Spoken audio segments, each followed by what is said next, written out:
بدون فاعليه.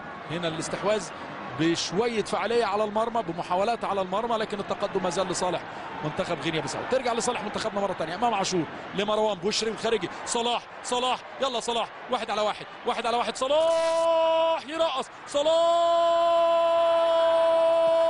يا ولد محمد صلاح يعملها.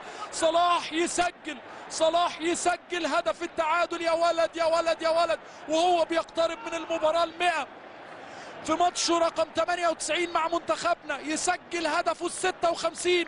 محمد صلاح كرة بندور عليها من امبارح يا راجل.